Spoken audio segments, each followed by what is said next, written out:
তিস্তা মহাপরিকল্পনা উত্তরাঞ্চলের মানুষের ভাগ্য বদলের হাতিয়ার। কিন্তু এই প্রকল্প ঘিরে চলছে ভারত আর চীনের মধ্যে এক অদৃশ্য লড়াই।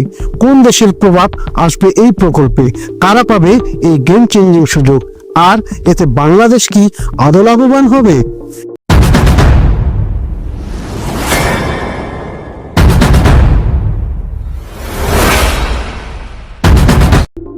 প্রিয় দর্শক, আজকের প্রতিবেদনে তুলে ধরব তিস্তা প্রকল্প নিয়ে সেই সব তথ্য যা হয়তো আপনাকে চমকে দেবে। আপনি দেখছেন দূরদর্শন। শুরুর দিকে এই প্রকল্পে যুক্ত হওয়ার প্রস্তাব দিয়েছিল চীন, পরে ভারতও উঠে আসে আলোচনায়। কিন্তু ভারতের সঙ্গে তিস্তার পাড়ি চুক্তি এক অজানা অন্ধকারে হারিয়ে যায়। মমতা বন্দ্যোপাধ্যায়ের আপত্তি, দুই দেশের আলোচনা সবই এখন অতীত। কিন্তু এই মুহূর্তে ভারত বাংলাদেশ সম্পর্কের টানাপোড়েনে তিস্তা মহাপরিকল্পনার ভবিষ্যৎ এক অনিশ্চিত অধ্যায়।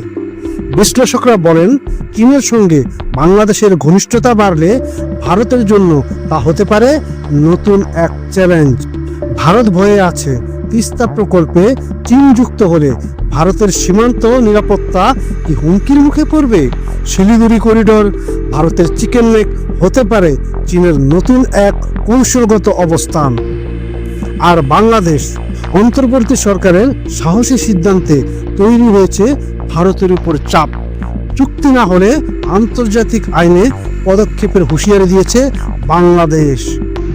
তাহলে কি তিস্তা মহাপরিকল্পনার কাজ শেষ পর্যন্ত চীনের হাতেই যাবে? আর যদি যায়, তাহলে ভারতের জন্য এর পরিণতি কি হবে?